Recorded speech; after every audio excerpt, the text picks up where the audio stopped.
The main takeaway from the IG report is that the FBI flat out lied to the FISA court. The people defending Trump have been right about that this entire time. The Steele dossier was made up of hearsay and rumors. Christopher Steele is the former British spy that the dossier is named after, but he himself was not a source of any of the information in the dossier. So the FBI interviewed his primary subsource in January of 2017, and that person told the FBI that all of the information in the dossier could not be verified, and that it was all rumors and hearsay. Peter Strzok, the FBI agent that led the investigation into Russian interference, wrote an email in February of 2017 stating that he saw reporting on the dossier in the news, but recent interviews and investigations reveal that Christopher Steele may not be in a position to judge the reliability of the information. Then in a May interview with the FBI, the primary subsource said that Steele asked for him to corroborate the information in the dossier, and he said he couldn't do it.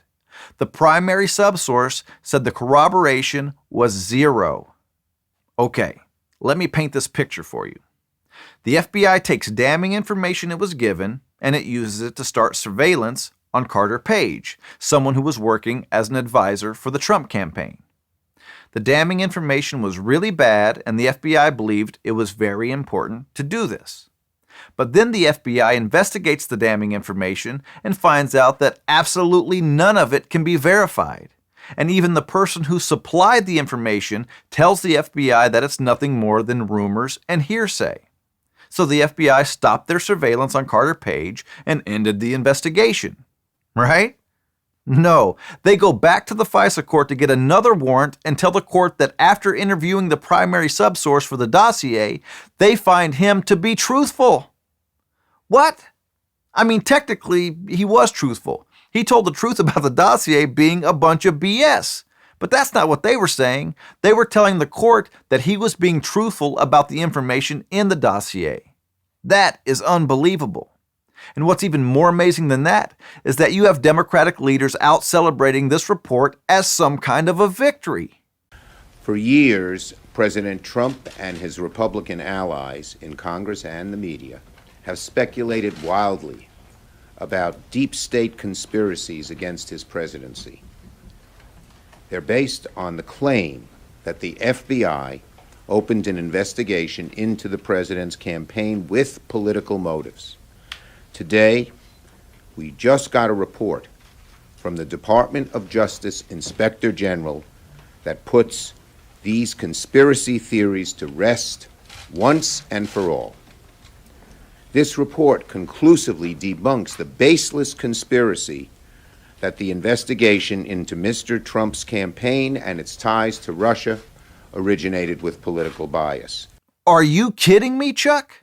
Carter Page was the main focus of the 2-year investigation into whether Trump had colluded with the Russians to win the election in 2016. And before Trump had even moved into the White House on January 20th, 2017, the FBI already knew that the information they had was bad. That is a bombshell.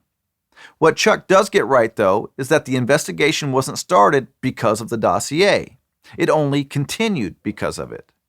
The investigation started because George Papadopoulos, a foreign policy advisor to the Trump campaign, met with someone who told him that the Russians had dirt on Hillary.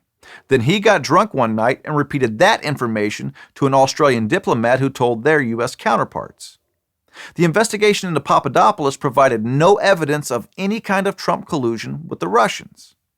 The Steele dossier, something that was paid for by the Clinton campaign, by the way, was the driving force into investigating Trump for more than 2 years, and the FBI knew it was bogus before Trump had even stepped into the Oval Office. The Democrats are claiming victory because the IG report says the FBI legally started an investigation into Russian meddling, but it also shows that the FBI made huge mistakes and even lied to a judge to continue surveilling the key figure in their investigation. I'm sorry, Democrats, but you can't spin that into a victory. But wait, there's more.